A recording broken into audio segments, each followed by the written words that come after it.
સમાચાર પત્રોના માધ્યમથી જાણવા મળ્યું કે હરિયાણાની અંદર ભાજપની સરકાર જો બીજી વખત સત્તામાં આવશે તો ત્યાંના ખેડૂતોનું દેવું માફ કરશે.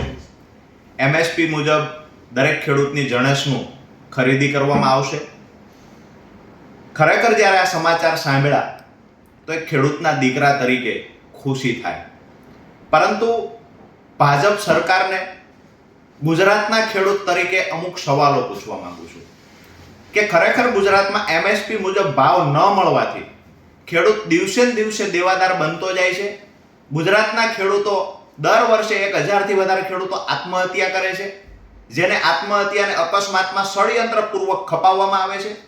વિશિયા માર્કેટિંગ યાર્ડમાં પૂરતા ભાવ ન મળવાથી 18 વર્ષનો ખેડૂતનો દીકરો અગ્નિ સ્નાન કરે છે. વારંવાર ખેડૂતો રજૂઆત કરી ચૂક્યા છે કે દિવસે દિવસે ગુજરાતના ખેડૂતનું દેવું વધતું જાય છે. આજે 1 લાખ કરોડ કરતા વધારે દેવું ગુજરાતના ખેડૂતો પર ચડી ગયું છે. તો ગુજરાતના ખેડૂતોનું દેવું સરકારને કેમ દેખાતું નથી? પોતાની સત્તા ટકાવવા માટે રાજસ્થાનમાં 450 રૂપિયાએ ફરી વખત જાહેરાત કરવામાં આવી કે જો ભાજપ સરકાર આવશે તો 450 રૂપિયા ગેસનું સિલિન્ડર આપવામાં આવશે. મધ્યપ્રદેશમાં બહેનો માટે 2500 રૂપિયા સહાયની વાત કરવામાં આવી.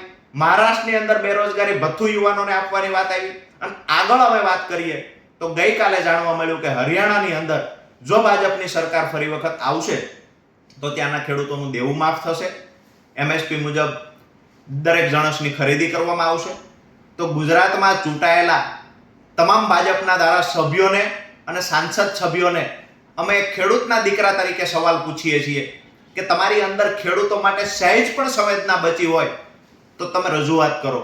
એક પણ પત્ર કોઈ ધારાસભ્ય લખી શક્યો નથી ગુજરાતમાં ખેડૂતનું દેવું માફ થવું જોઈએ.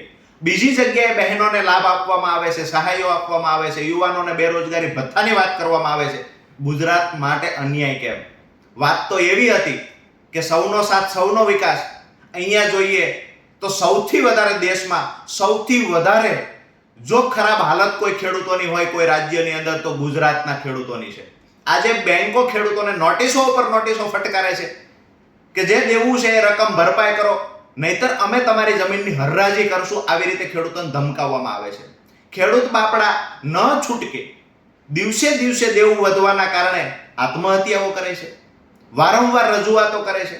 પણ ગુજરાતના ખેડૂતનું દેવું, ગુજરાતના ખેડૂતની પીડા, ગુજરાતના મહિલાની પીડા, ગુજરાતના યુવાનોની પીડા આ સરકારને દેખાતી નથી. એટલા માટે કે ગુજરાતમાં સત્તા જતી રહેવાનો ડર નથી. જ્યાં સત્તા જવાનો ડર છે ત્યાં ભાજપ લહાણી કરે છે, અને જ્યાં સત્તા જવાનો ડર નથી ત્યાં ખેડૂતો, યુવાનો, મહિલાઓ દિવસે દિવસે પીડાતા જાય છે, હેરાન થતા જાય છે. અમારી નમ્ર વિનંતી છે કે ગુજરાતના ખેડૂતોનું દેવું માફ કરવામાં આવે, એમએસપી મુજબ દરેક જણસની ખરીદી કરવામાં આવે, અને જ્યાં પણ ખેડૂતો પર અત્યાચાર થાય છે, જ્યાં ખેડૂતો સાથે અન્યાય થાય છે ત્યાં સરકાર લાગણી અને સંવેદના ખેડૂતો માટે બતાવે. આભાર.